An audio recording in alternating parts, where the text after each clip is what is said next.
advantage of being young is you can change your life really fast, health really fast too.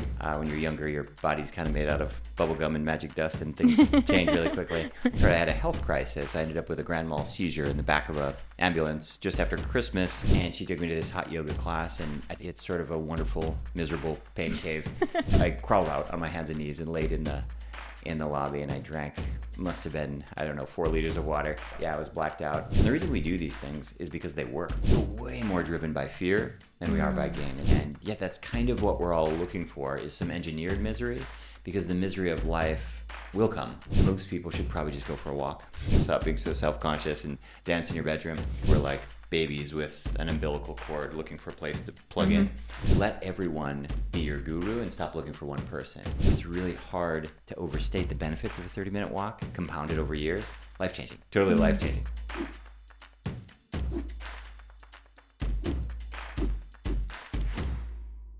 Hello everyone, welcome to this episode of Many Firsts, the podcast where we explore the power of first-time experiences and share transformative and inspirational moments in our lives.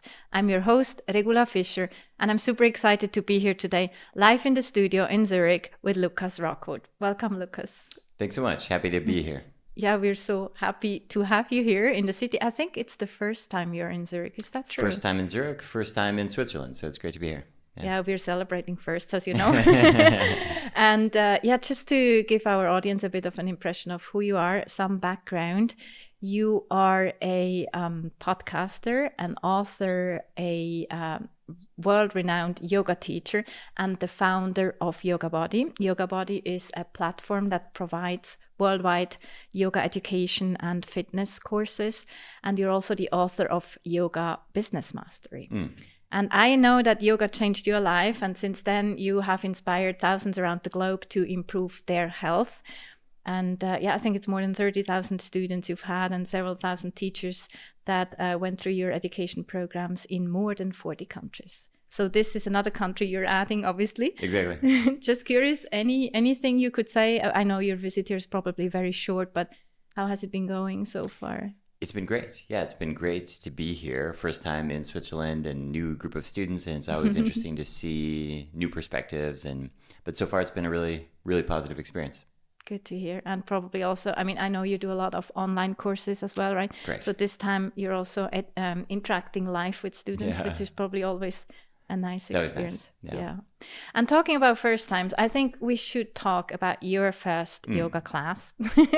I know you have for sure have your own first times in life, but you have created first for others as well. But let's start with your first yoga class, because I think you remember it very vividly. Is that true?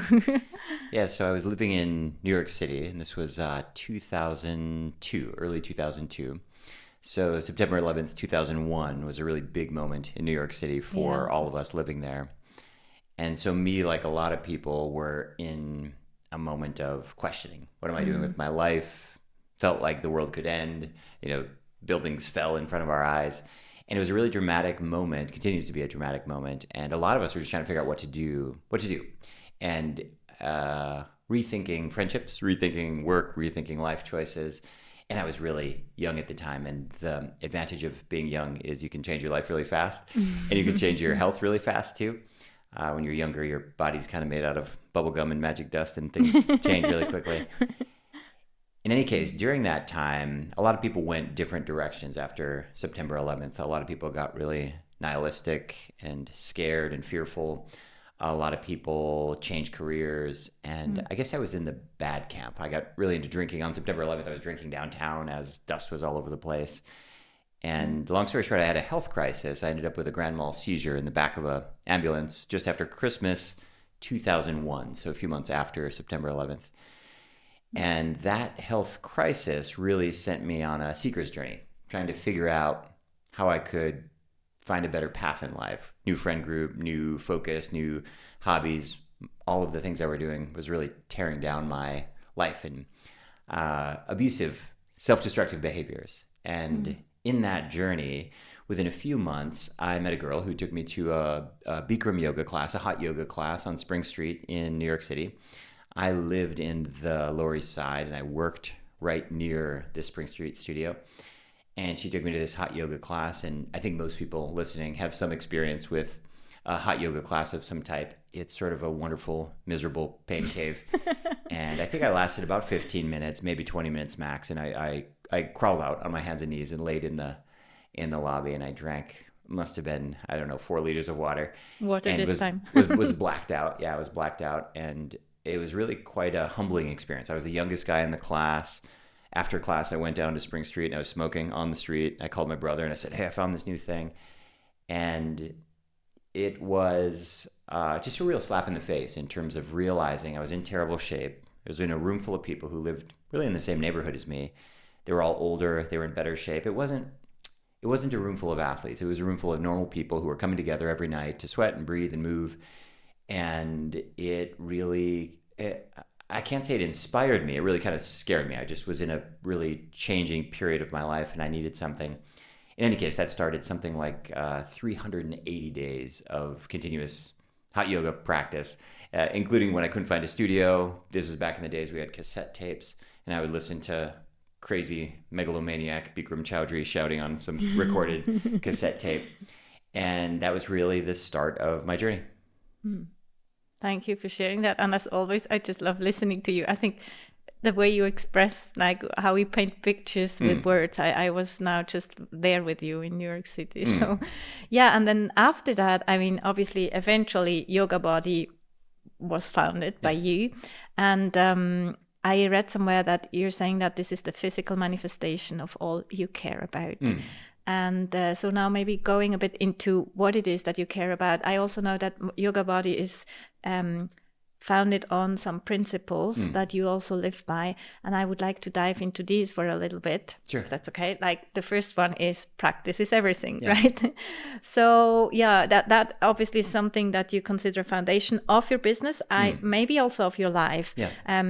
Your personal practice. What is practice for you? I was out to dinner with some of the people from the class that you and I did the other day.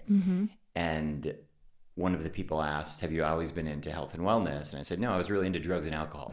And as the saying goes, you teach what you most need to learn. And so I think it's always important to frame that. The reason I'm so interested in health and wellness is because I'm so passionate about all kinds of things that are so bad for me. And so my interest in health and wellness is completely a constant struggle, and it's not what comes naturally to me at all. And so that's an important frame. I'm not some kind of purist. I'm not like a lifelong athlete or anything like that. I'm somebody who struggles with health and wellness, and that's always been a frame.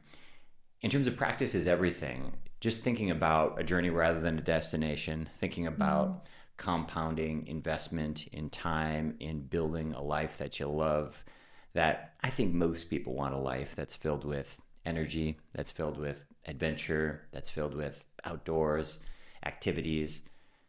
Not so many people are interested in Ironman triathlons. Not so many people want to summit Kilimanjaro, but having energy and vibrancy and curiosity and travel and outdoors and all of those things require, especially in the second half of life, a certain level of health and vitality that most people don't have. And when we're younger, we take for granted the fact that that state is just kind of baked in. And as we get older, we really have to practice daily to cultivate it. So the concept of practice is everything, is committing on a daily basis to these little small choices that compound over time, that allow you to live the life you want to live, which is usually pretty humble. When I talk to people about their goals and their aspirations, it's usually pretty attainable stuff, unless your back hurts every day, right? Unless you wake up on Monday morning and you just feel so miserable, you just don't feel like leaving the house, or unless your brain is so scrambled that you can't focus on the things that matter to you. And this is where a lot of us find ourselves.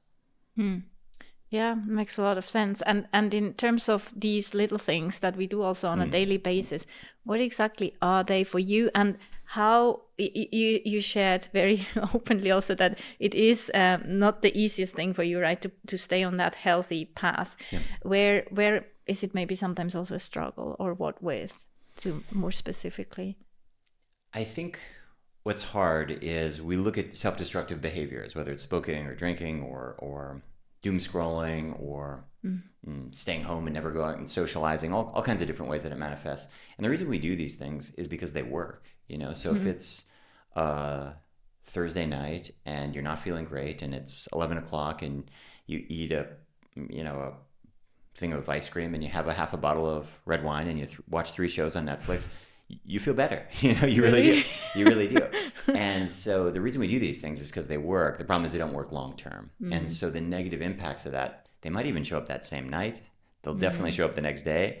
And the compounding effect of those negative behaviors, especially decades in, that's when things are really challenging. And so I think the first thing is just to acknowledge, a lot of times in health and wellness, we do this sort of judgment thing where we think, oh, that's so crazy. Why would you possibly do that? It's really obvious why you do that. It feels good, tastes good, makes you feel better.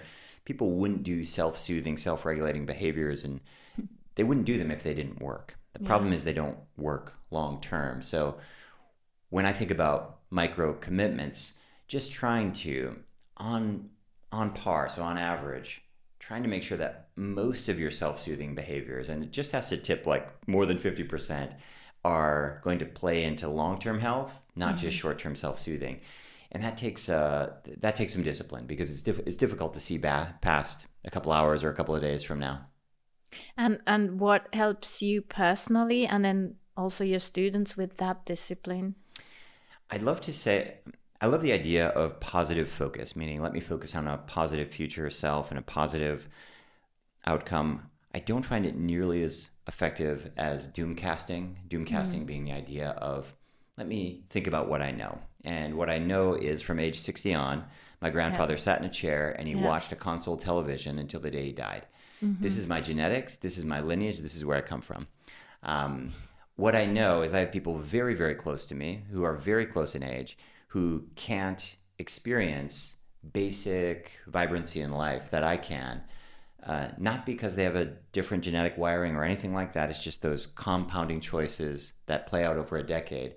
So I think it's really important that people lean into the negative, because it is more of a motivator. If you look at human psychology, we're way more driven by fear than we are by gain. It's so hard to think about, wouldn't it be great if at age 90 I could ski? We talk about that, and that's a positive thing on social media, but what we're really worried about is, what if I can't get out of bed in 5 years? What if this back pain never goes away and I don't just miss this ski season? What if I never ski again? What if I'm unable to keep up with my kids? What if I can't dance at my daughter's wedding? These kinds of things. And it's a really, people hate when I say this, but I just think it's important to understand what motivates us. And the same way I made that health change after waking up in the back of an ambulance, it was a really great gift for me. It scared the pants off me. You have to get anchored into where things might go wrong, because we're just not wired from a psychological, motivational perspective to make changes until there's some pain. So if you don't have pain, you're lucky. If you're not sick, amazing.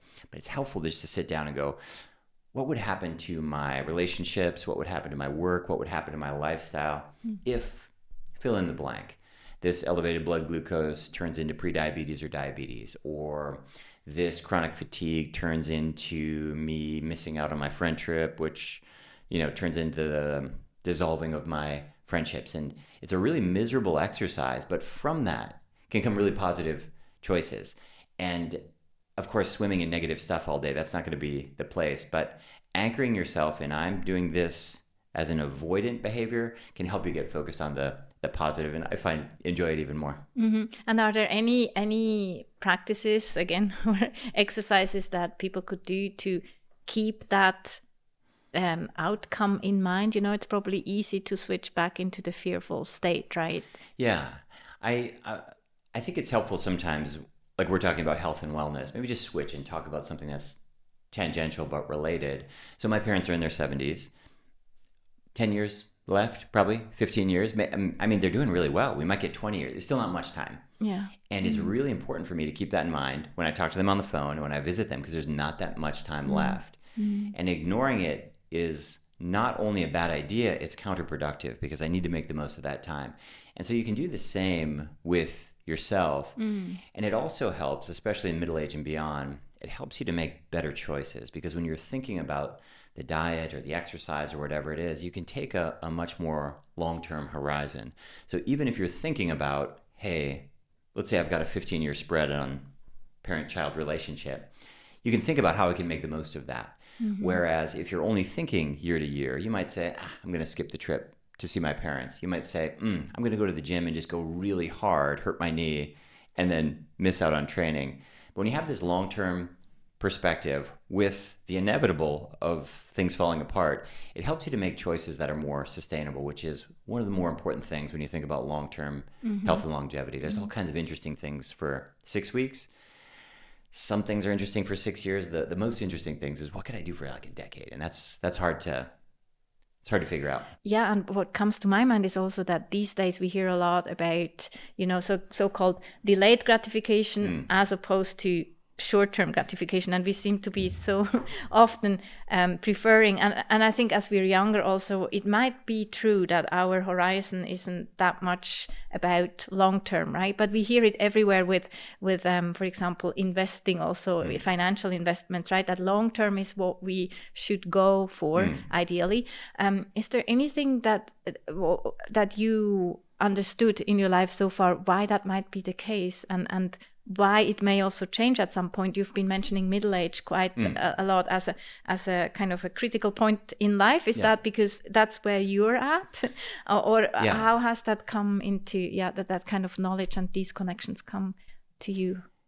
I like I mentioned, I teach what I need to learn, and for sure I'm in middle age, so I think about this. Also, my students have changed a lot over the years, and also the demographics of most developed countries have changed as well. So when I first started teaching 20 plus years ago, we'd have people in their 20s, 30s, 40s, 50s, all the way up. But these days, the majority of students everywhere I go are in the second half of life, because the majority of people are in the second half of life. And so we have a rapidly aging world. And so all of these problems, all of these challenges, maybe a better way to phrase it, have just become so much more front and center. So the majority of the income producing, productive members of society right now are grappling with the potential onset or the onset of degenerative illnesses and challenges that come with aging. So that's why I put my focus there. It just seems like a very relevant thing to think about. Yeah, makes sense. Yeah, and also what you're saying about teach what we need most in life, right? Makes very much sense to me. I know that from my own experience. So going back to the principles, I think the second one is, if it doesn't challenge you, it doesn't change you. So that sounds a bit to me like, okay, change is, anyway, I think things are changing, right? We also say if something doesn't change, it's not alive anymore. So somehow things change more or less naturally. But I think what we're talking about here is not that. And at the same time, with the word challenge, it may also sound a bit like, okay, life needs to be challenging / hard. Otherwise, it may not be worthwhile. Is that a bit what it is? Or could you elaborate a bit on that? What's hard with change, and I get obsessed with this because essentially what I do with teaching is try to create a platform from which people can make a health change or even a career change when we train teachers, this kind of thing. And when you talk to people about the moments in their life when they made the change, it was very often off the back of something painful, something at least difficult.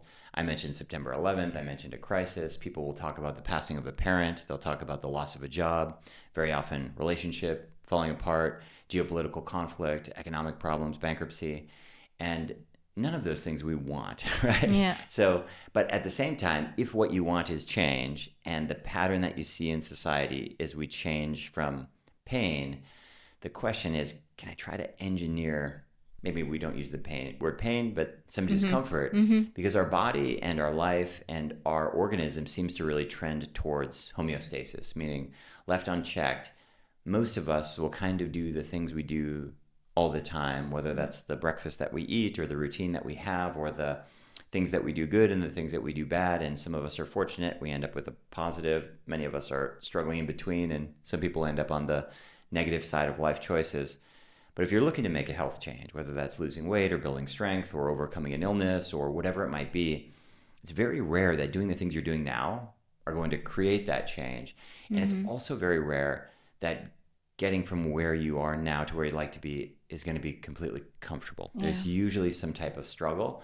And so I mentioned my first yoga class, crawling out on my knees. It's really weird to have that suddenly lead to a passion and a career. And yet that's kind of what we're all looking for, is some engineered misery, because the misery of life will come. But it'd be better if we take a little bit more agency over those moments, and rather than waiting for our health problem to get us fired from our job, or our health problem to blow up our relationship, or our health problem to create what other conflict that we need to transform, maybe we can engineer that and put a little bit of pressure on ourselves. And I like what you're saying about taking or understanding that we have agency, right? Because I think sometimes we still hope that things happen miraculously, like overnight.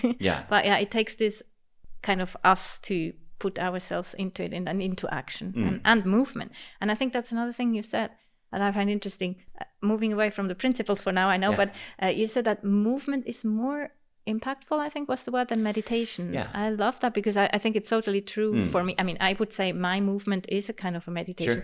But could you share with us where this came from for you? In the world that I live in, mind, body, wellness, meditation is kind of put on a pedestal. It's venerated as if it's the ultimate destination. And the unspoken secret is that most of us, when we sit in meditation, it's just a dumpster fire of nonsense in our head, replaying childhood arguments, reruns of sitcoms in our head, nonsense, gibberish, self-aggrandizing, self-talk. It's just a bunch of garbage. That doesn't mean it's not valuable. But what it does mean is this idea of putting meditation on a pedestal as a cure-all or as a destination. It's not necessarily where people start. And it's also not necessarily where people end up, and that's also okay. In the world of yoga and mind-body wellness, the idea is everything sort of leading us towards this place where we can sit in blissful equanimity for 12 hours a day. I've yet to meet anybody who gets there, and that's not to say it's not possible or a worthwhile goal. But I think most people should probably just go for a walk. Most people should probably just, maybe make dinner instead of ordering takeout tonight. Most people probably haven't had a proper dance in 12 or 15 years, like maybe put on a song, stop being so self-conscious and dance in your bedroom. And the state change and the transformation and just the physiological stuff that happens from respiration and circulation and heart beating, it's very predictable. Sitting in a corner quietly, it's unpredictable, and it's definitely for most people not as productive as shaking their hips in the living room or taking a walk, going to call a friend, something like that. And so in most cases, I think we get stuck on the ideal rather than just focusing on the real. And the real is, at any given moment, winter, summer, whatever, if it's raining, get an umbrella, go outside, take a walk, and move your body a little bit, squat down, push up.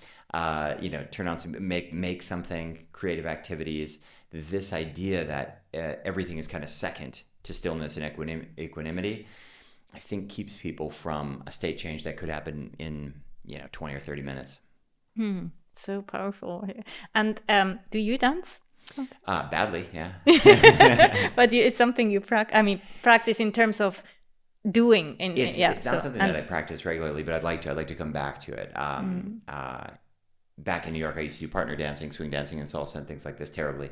But I just think it's like, singing and dance and music. These are like primordial art forms, and they seem to speak to the human condition. Yeah. You don't have to learn it to appreciate it, which is really interesting. A child can appreciate dance and music and singing instantly, whereas almost all other art forms, there's this learning curve and this acquired taste. And I find those art forms really interesting just because they seem to be baked in, like a dog chasing a ball. It's a bit like shortly after having met all our very basic needs like food, sleep, and air, of course, that's what comes very quickly afterwards, right? We have this longing for that kind of expression and experience also at the same time.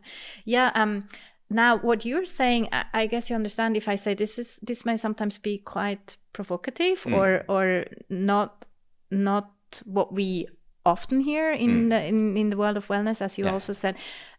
How is that for you? I mean, is that something you truly experience, that you know, is this also sometimes maybe a conscious niche that you're creating? Is it comfortable to be in that? How is that for you? In terms of prioritizing simple actions rather than venerating meditation? For example, I think it's totally true what you're saying, right? That we often hear that meditation is where that's the state to reach, and so this is something I've come to after a lot of years. And, for teaching for so long, one of the things about being a career teacher is you realize just how ineffective most of your teaching is. And that's just kind of something that's important to embrace. It's like most of what I say goes in one ear and out the other ear. And that's my fault, not my students' fault. And when you get in front of people for enough years, you really just want to be effective. And you start to realize that a lot of what you're saying, when I say you realize, I realized a lot of what I was saying was not really serving people. It's not really meeting them where they're at in terms of practical, real life, householder responsibilities, busy lives, and practical considerations. And the more I just get focused on being of service and teaching practical, relevant tools, the more I've really found a broader audience. At the same time, I get plenty of pushback, and I'm sure somebody in the comments down below will say this guy's not a real yoga person, these kinds of things. A lot less, I think, just because I'm older and it's been longer. But when I was younger, a lot more. But I don't mind that at all. I just want to help people get results. And if somebody's getting results with meditation, by all means, do that. I just, again, working in the industry, knowing a lot of the best-selling meditation teachers and authors, and knowing that they also don't meditate, and they're also just as messed up as us, and they could also benefit from a walk and a salad and some dance. That's kind of where I land with these things, just trying to be true to what I see to be effective. And very, in that sense, what comes to my mind is inclusive, if that makes any sense. Sure. Yeah, kind of. Pragmatic. And everyday, pragmatic, right, exactly. Yeah, and is that also, I think that brings us back to the principles. One of them is be your own guru. I think that's linked to what we've just been discussing, right? That the guru, that's also probably something you observe in the industry, that there may be some people that are considered to be gurus, or so that's something you would want to keep a distance from. Is that how I understand? It's a weird, again, it seems to be a human tendency. We're looking to be led. We're the way people say it is we're like babies with an umbilical cord looking for a place to plug in. And me too, I think we all are, and we'd love to have, we're just all looking for a hero. And so you see these cults created around all kinds of things, including yoga teachers, but also politicians, also ideologues, also all kinds of different things. It seems to be a way that we organize ourselves. I think we're all just so desperate for some structure. There's so much that's so confusing. We carry around phones. We don't know how they work. We don't know how we got here. We don't know what happens. It's just so confusing. We're desperate to have somebody give us some answers, some structure, do this, don't do that. Me too. I'm also desperate for it. The problem is mostly people are just like us, including the people in power, including the people leading these movements, which means they're fallible and problematic and sometimes malevolent. And it's really difficult. It's a really difficult thing to navigate. And I don't think anyone's immune from it. I've seen it in all the countries I've lived in and traveled to. I've seen it in all different cultures. Sometimes it's easy to see. It's a religious-based groupthink cult with extreme views. Sometimes it's hidden in plain sight, and sometimes people don't even know what they're doing. But the gravitational pull towards ideologues and ideology and gurus is really strong in the yoga community, but it's strong everywhere. It's all over the place, and common sense goes out the window and people start to make silly decisions. I had a yoga teacher somewhere along the journey, and he said something really interesting to me, and his thought was, let everyone be your guru and stop looking for one person. Meaning you can learn things from all kinds of people. I can learn something from my 5-year-old. I can learn something from the street vendor. I can learn something from all kinds of people because they're experiencing the world different and they have a different life experience than you from which you can learn. And it's a constant battle in the same way that it's important to appreciate that inertia left unchecked will dominate, meaning we'll trend towards homeostasis. It's also important to remember that when we go looking for solutions with the umbilical cord, what we're looking for is that one person, that one thing, that vegetarianism, that carnivore, that Bikram yoga. We just want to plug in. And there's not one outlet. It's just not one outlet. And if you found one outlet, you're probably in a cult. And at some point, almost all these things blow up, whether it's a political party or a yoga guru or whoever it might be. And so the importance of just remembering that at the end of the day, you have to take agency over your life and your health and your journey, because there just isn't one place to plug in. And exactly, learning from everyone and everywhere. Have a balance there as well, which would be another principle. But before we go there, I think the meaning of the term guru is basically teacher. I'm not entirely sure, but that's what I understood. And you are a teacher in the end. I mean, so how do you navigate that? I understand that guru is also something. Yeah, there's different, there's different transliterations of the word guru, but giver of light, or clarity. But in the vernacular, the way it's presented is really an ideological leader, and so that might be a political figure, that might be the leader of a movement, that could be the CEO of a company. Steve Jobs ends up becoming like a guru of sorts. But yeah, I think the role of teacher is very different.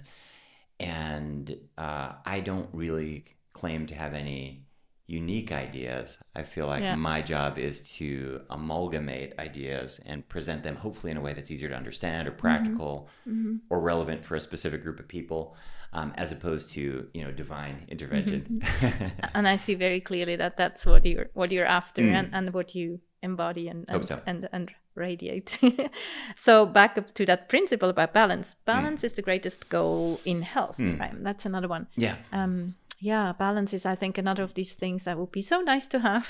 But I also see that balance is probably seen or visible, or if we look longer term, right? Balance may not be today in everything I do, but if I go like in motion a bit, then over time maybe there's a balance. Is that how you see it as well, or?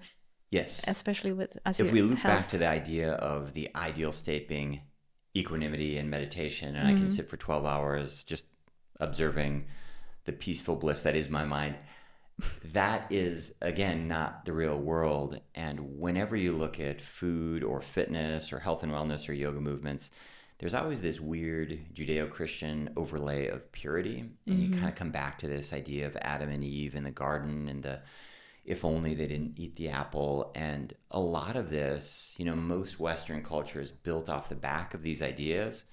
Even for those of us who may or may not overtly subscribe to them, it's all over the place. This is what we built. These are the stories that were told in the creation of our governments and societies and schools and things like this. And there's this idea that if only I can get rid of all the lectins in my diet, my gut will be perfect. Or if only they got rid of the fluoride in the water. Or if only I did high intensity interval work and then I did lactate threshold work 2 days a week, I would have, 0% body fat and I'm going to look amazing on Instagram. Or if only I do this and that protocol, my relationship will be blissful. And the reality is you don't find balance anywhere, not anywhere. First there's a drought, and then there's a flood, and then there's a quiet, and then there's a storm. What we're really looking for is things to be somewhat unnoticeable. Right now, for example, political turbulence has kind of become the norm. And what you'll hear people say is, I miss the days when politics were boring.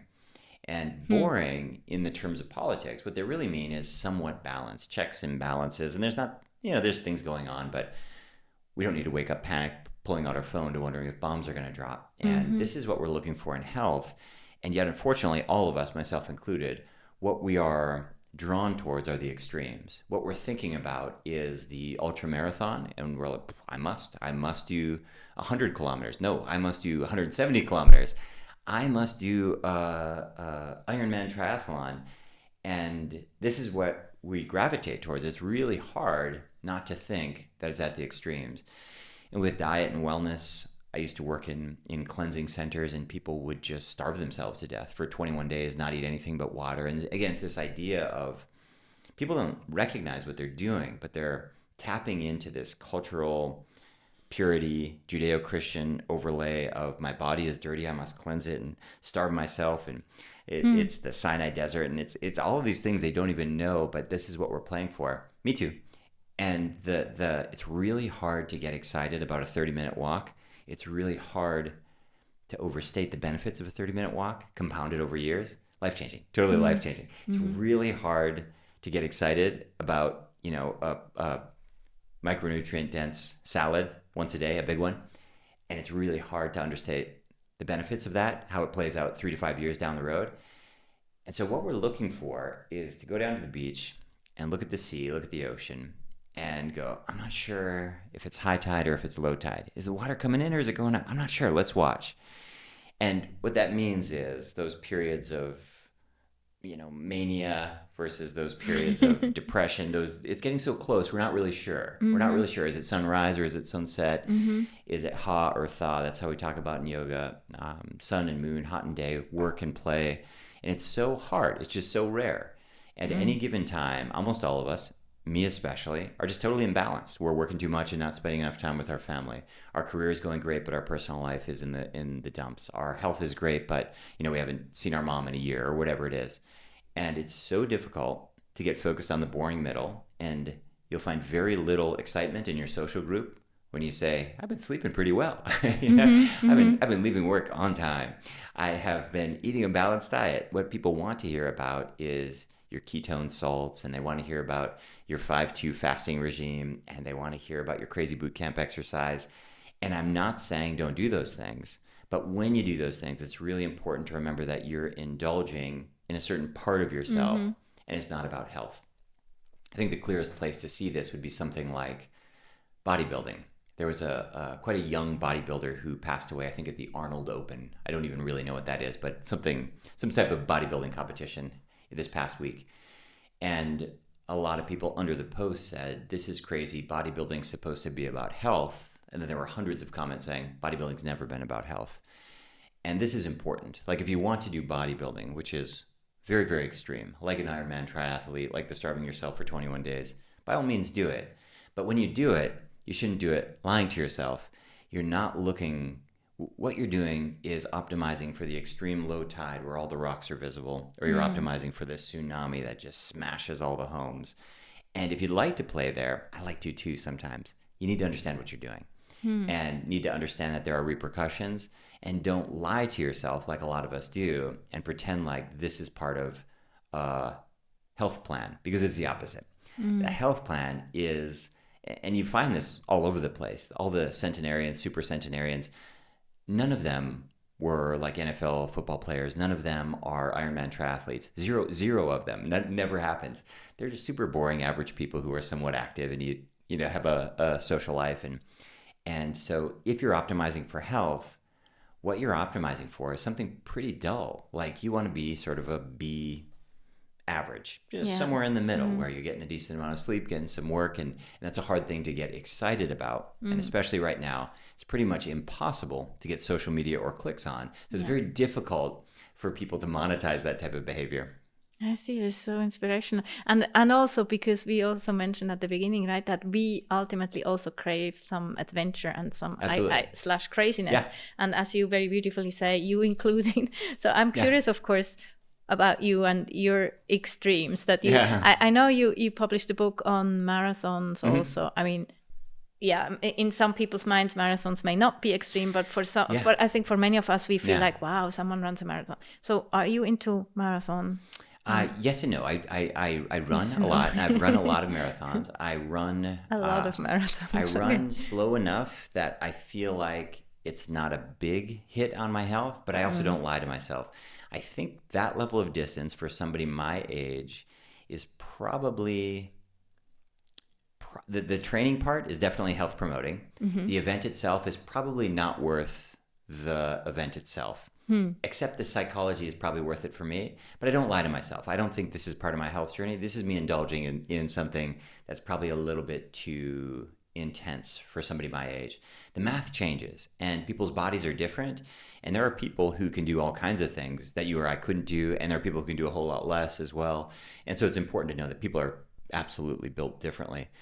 But yeah, I like what kinds of things would I indulge in? I guess, the things that I do that are maybe not that healthy would be, overworking for sure. Undersleeping. This is something that I chronically struggle with.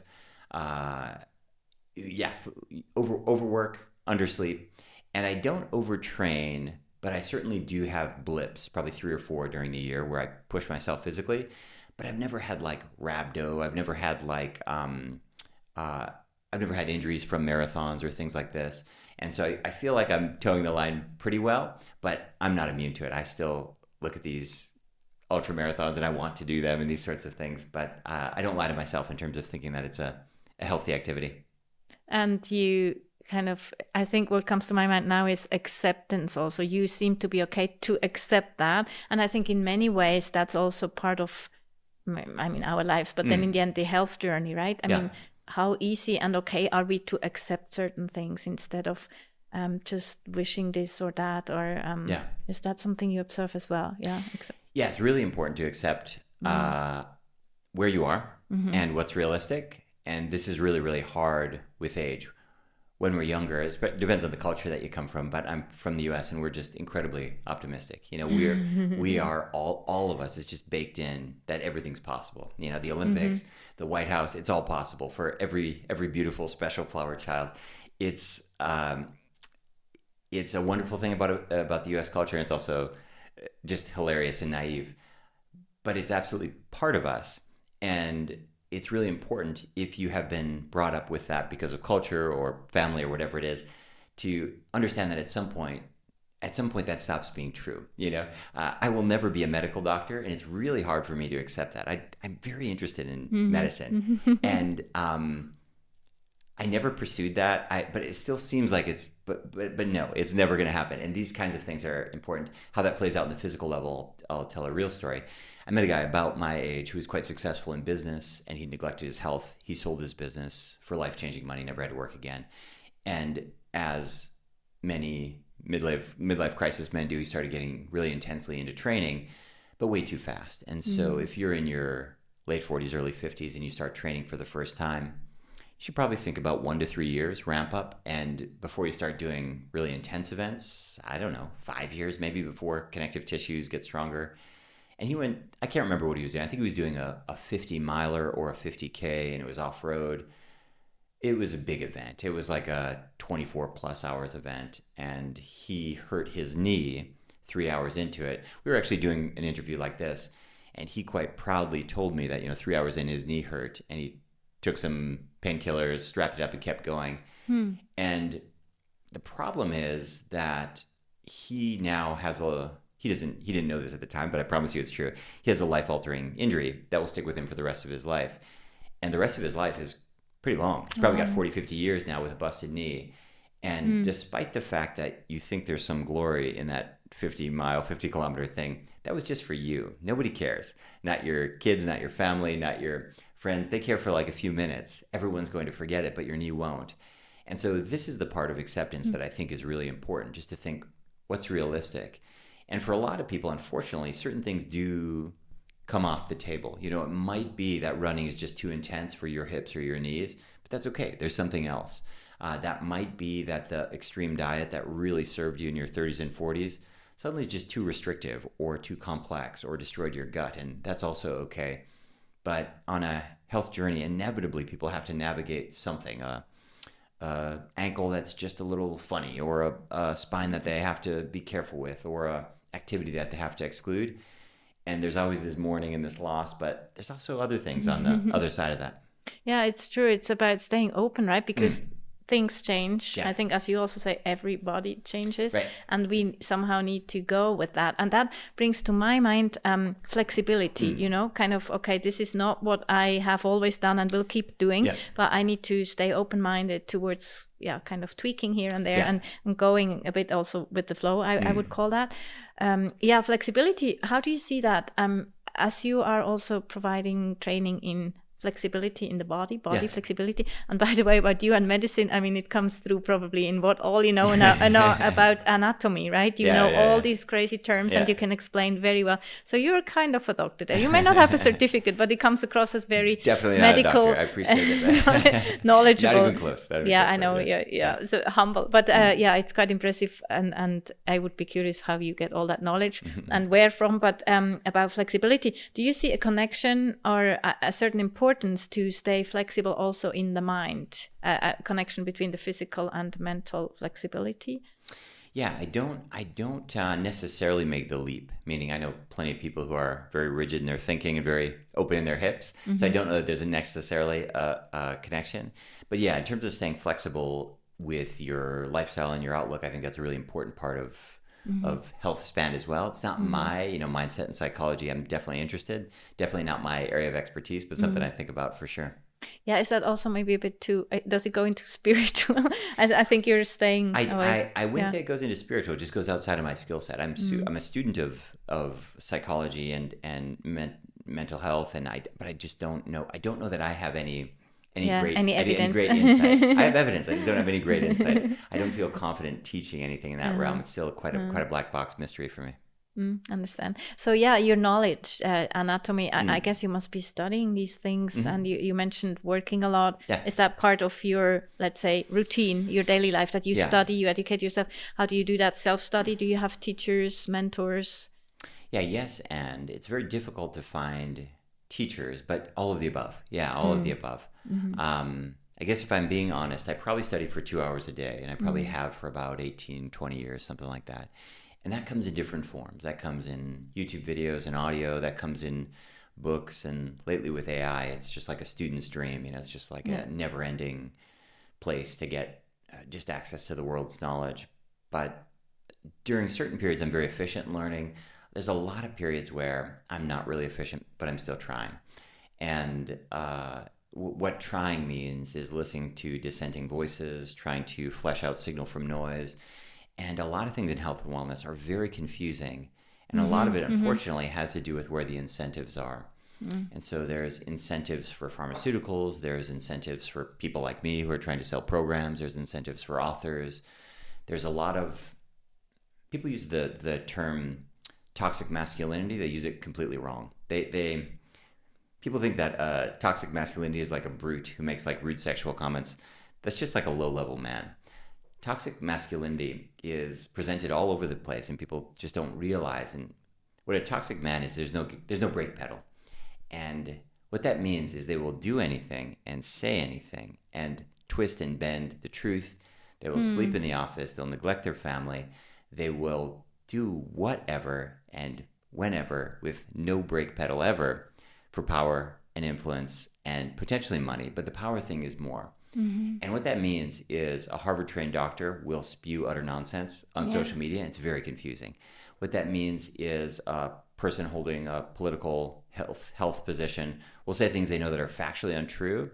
And again, you very rarely find a woman doing this. It's usually men. This is what toxic masculinity is. People think it's the guy whistling on the street, but that's just a low-level man. What people don't realize, and a lot of these are non-males, I think, is that inside every man, there is a part of us that just never wants to push the brake. And this shows up in health and wellness, and it really confuses people. And this is why people really struggle to navigate, because you have really, really seemingly credentialed, seemingly well-intended people who are quite literally bending and even lying to the public for personal gain. And so it's very confusing. And so this is why I think I and a lot of people just really struggle to figure out who's telling the truth, who has their incentives aligned, and it's a challenging thing. Yeah, I'm glad you mentioned that, because that's something that crossed my mind, knowing your work and how science-based it is, right? Because there's literally science for everything out there. Yeah. It's like, and there's bad science. Science too. You can prove this or that. Exactly.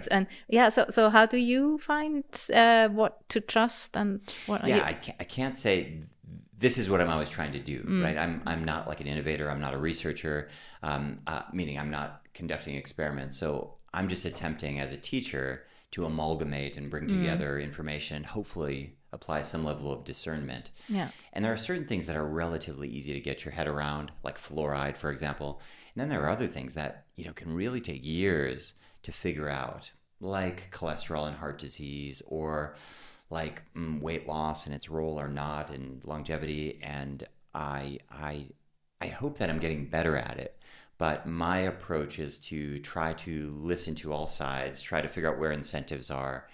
And fortunately, in the past decade, there's been just a plethora of consensus research published.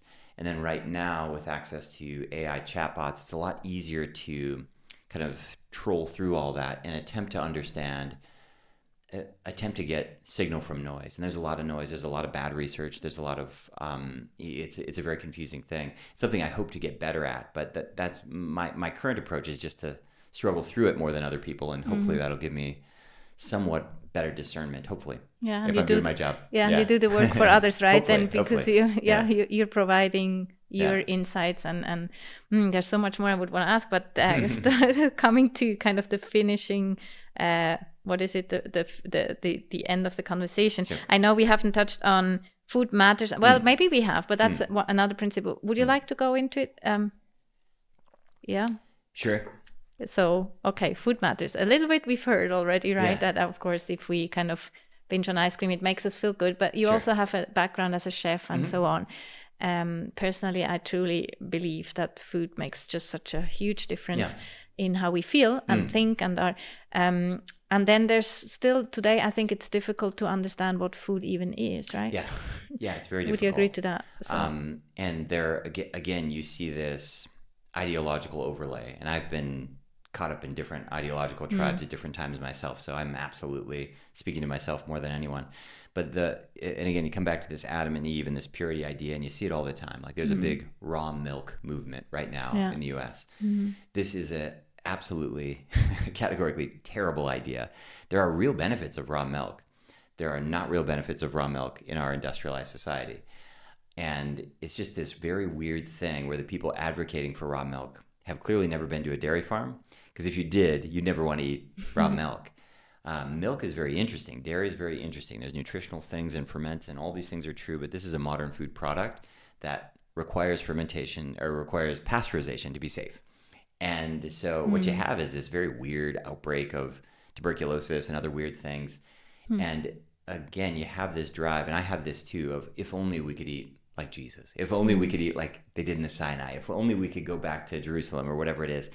And we can't, and we won't, and we don't. And that's hard for people to accept. And the level of change is very difficult for people to wrap their heads around. And they have this idea that a cow is somehow a wild animal when a cow is as domesticated as you or I. And there are very little diversity. There are wildish animals out there, but when we start to look at diet and we start to think about eating naturally, it's very confusing because almost nothing is natural. And even the things that are natural are only natural in the span of the past couple hundred years. So what that means is we have to navigate an engineered food system, and that's really hard. And it doesn't matter what it is, your sockeye salmon to your grass-fed beef to your tofu to your oranges. It's all part of this food system, which is really complex. And I think where people, and myself included, get most tripped up is trying to go back and thinking that our best days are behind us and somehow 100 years ago, that's our ideal and we're going to have a chicken in the backyard and milk our own cow. And none of those things are going to happen. I had a friend in Spain. He got really hooked on this idea. I thought it was a beautiful idea of permaculture, and his extended family had some land. And so he started raising organic chickens and trying to grow lettuce. And he spent about a year doing this project. And the actual financial cost was so exorbitant for him to grow lettuce and organic chickens that he had to abandon the whole project. I mean, a chicken was costing him 50 euros or something like this, and a head of lettuce was like 8 euros. And the disconnection from the land, people don't realize they're so disconnected. They don't realize we actually can't afford to go back to the land. You can't afford your family farm. It's so expensive. And the quote unquote family farms right now, I grew up, part of my growing up in farm country, and there were some people back then in the 80s. There are now no humans in farming. Farming is automated. Farming is machines. Farming is different.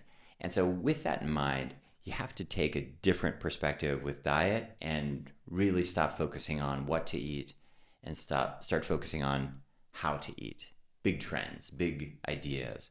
Because the food and access and limitations in Bangkok versus in Belgium, in London versus in Los Angeles, they're just very different. And there are very healthy people in Bangkok and there are very unhealthy people in Bangkok, and the same thing in Los Angeles. And so coming back to what we chatted about before, if you can get away from the ideologues, if you can get away from retrospective, thinking that the past is behind us, and really just focus on what is. And what is we have a very complex food system. We have a very efficient and interesting and problematic food system. And then the question is, how can I navigate with what is? And that becomes a simpler question, and the choices become a lot easier to make. And what I mean by that is if you talk to a 65-year-old about starting ultra marathon, they'll just shake their head no. It's just not going to happen. They're aware of that, right? They have to accept.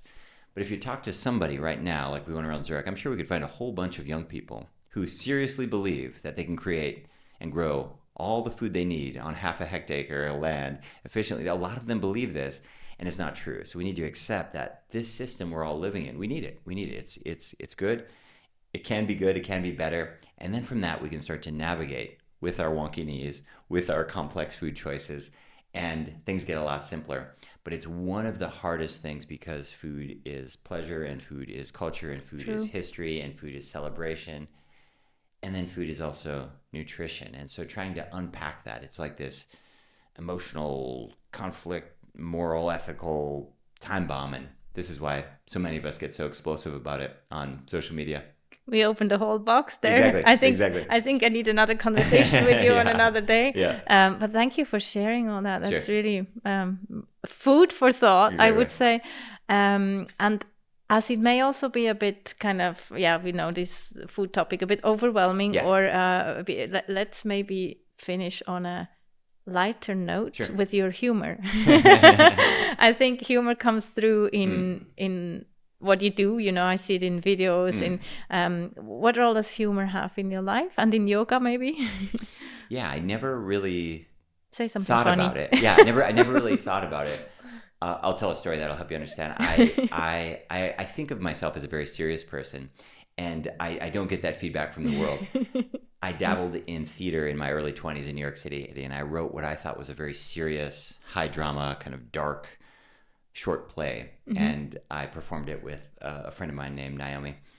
And the first night we did it, we had belly laughs in this place. Absolute hysterics. And I just realized that I don't really understand I don't really understand how I show up in the world.